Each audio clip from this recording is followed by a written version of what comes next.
Welcome to the Real News Network in Baltimore. I'm Kim Brown. So if someone is convicted of a crime and their sentence includes life with or without the possibility of parole, that person has likely been convicted of at least one serious felony. But let's further examine the phrase life with the possibility of parole. It implies that the person has the chance or the opportunity to one day leave jail. But do they end up serving longer sentences in terms of right now in the present than they did in the past? The Sentencing Project, which is a Washington, D.C. based nonprofit which works towards fair and effective criminal justice reform, recently released a new report titled Delaying a Second Chance, the Declining Prospects for Parole on Life Sentences. And it is a very revealing report. And joining us to further discuss this is Glen Ford. Glen is the co-founder and the executive editor of the Black Agenda Report. He's also the author of the book titled The Big Lie, an analysis of U.S. media coverage of the Grenada invasion. Glen joins us today from Plainfield, New Jersey. Glen, welcome back. Thank you for having me. So Glen, I know that you took a particular interest in this new report from the Sentencing Project involving lifers. What about this report jumped out at you? Well, you know, it seems to be counterintuitive. We have all of this news, especially under the Obama administration, about how prison rates, incarceration rates are going down. But we know that crime has been going down for about 20 years. And even the 5% decrease in the prison population that we've seen since 2009 doesn't match in the least the really dramatic decreases over the past decades in crime. So what is keeping that incarceration rate so high? We also have to point out that even though there's a 5% general nationwide decrease in incarceration, there are still some states that are putting at least as many people away in prison as they used to. So this is not this is just a general curve, but there are lots of outlier states that have never heard the word reform when it comes to prison.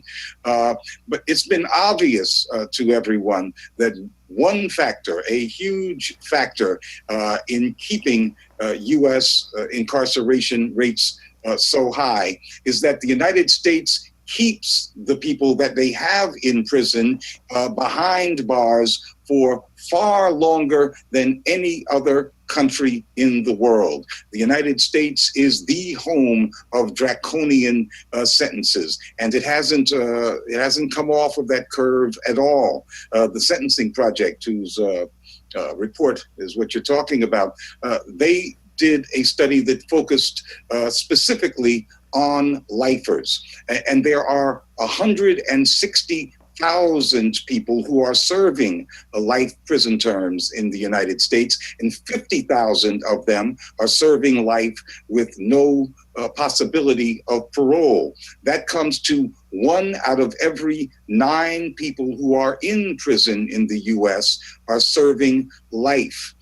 This Sentencing Project report found that even for those prisoners who are theoretically eligible for parole, that's about 110,000 of the 160,000 lifers, their actual possibility of really getting out of jail, out of prison, is much smaller than people believe, and much smaller than it used to be. A person who was convicted of murder back in the 1980s could expect to serve about 11 and a half years in prison before getting out on parole. A person who was convicted of the same crime in the 21st century can expect to be in prison for at least 23 years. And it is that huge gap. You're basically holding 2 people, if you want to run it statistically, instead of 1 person over this period of time, that makes it so difficult, even in those states that actually do want to bring the incarceration rate down, to do so. We also have to note that many of thousands of these folks who were serving life in prison were convicted as juveniles, and some of them are serving with no possibility of parole. And this has given the whole character of prison life in the United States a whole different twist, where you have a very significant percentage of the inmates in middle age or even seniors, a kind of a geriatric gulag full of rather sick old men and women who have no real hope of ever getting out of prison. And that is what makes the mass incarceration rates so high.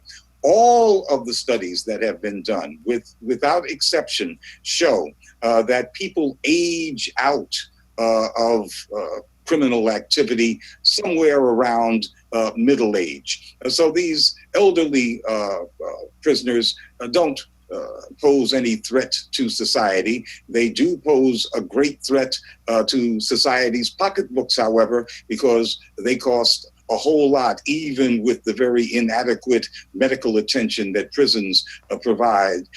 They cost a whole lot more than holding young people in prison.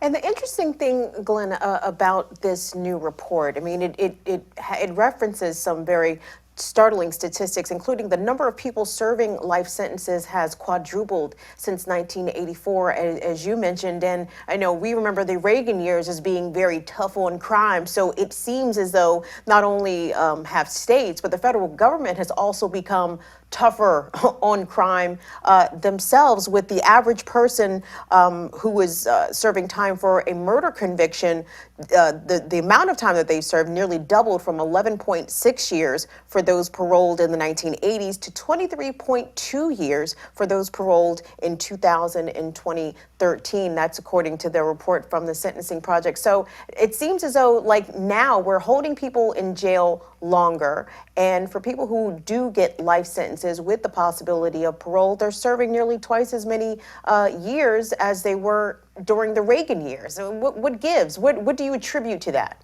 We have a whole generation of politicians who run for office on the promise that they're going to lock folks up in jail and throw away the key. That is the source of the problem. The politicians who pass these laws, the politicians who run for judgeships and for sheriff in these localities, it's interesting. These draconian sentences for people who get life or something close to life don't just affect those inmates, because these are considered to be anchor kind of sentences, so that if a person who's convicted of murder can now expect to spend 25 or 30 years in prison, even if they have theoretically a chance at parole, that means that the bar has been set high for other folks as well. And so people who would have expected to get maybe 3 or 4 years for a drug conviction back in the 80s may get 5 or 10 for a drug conviction, because the scale has been altered. And so it's not just the long sentences, the lifetime sentences that are the problem, but that other, for lesser crime sentences, tend to be longer too. And parole boards tend not to let folks out until they've served a very long period of time, because that bar is so high. Indeed. And when we talk about what to do about this issue, Glenn, because criminal justice reform at least was a hot topic of the previous administration of President Barack Obama, who I believe commuted the sentences of about 1,000 federal inmates, most of whom were nonviolent offenders, most of whom had drug convictions. But now it's a whole new ball game. We have Donald Trump sitting in the White House and looking to appoint Senator Jeff Sessions to be his attorney general at the Department of Justice. So where do we see this issue going as we move along into at least the early part of the first term of the Trump administration? Well, I'd like to say I agree with you, except I would predict that what Trump will do is deprive us of any tokenisms, which is what Barack Obama gave us. Trump won't even be entertaining those kinds of token measures. But there is really, and has been for some time, a solid kind of coalition of rather conservative Republicans and Democrats in Congress that, for what they say are fiscal reasons, that is to save money, have been studying and moving very, very slowly on prison reform for some time. And I don't think that their activity will slow up. We just won't have anything, even a tokenist approach to prison reform in the White House bully pulpit.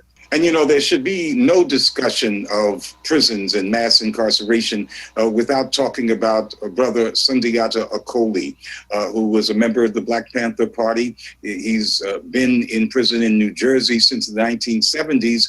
He was eligible for parole in the 90s, but didn't get it. He finally came up for parole and was denied just a couple of weeks ago and told by the parole board to come back in 50 years. Well, Sundiata Acoli is 80 years old. In 15 years, he'll be 95 years old.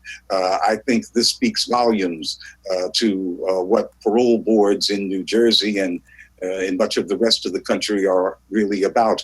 They're not there to evaluate honestly whether people should have a chance at freedom before they die. They're there to keep people in prison to make a political statement. Indeed. If you want to see this report in its entirety, you can click on a link. It's going to be right underneath this interview. It's to the Sentencing Project's report titled Delaying a Second Chance, the Declining Prospects for Parole on Life Sentences. And we've been speaking with Glen Ford, the executive editor, co-founder of the Black Agenda Report, about this very important topic. Glen, we appreciate your insight as always. Thank you.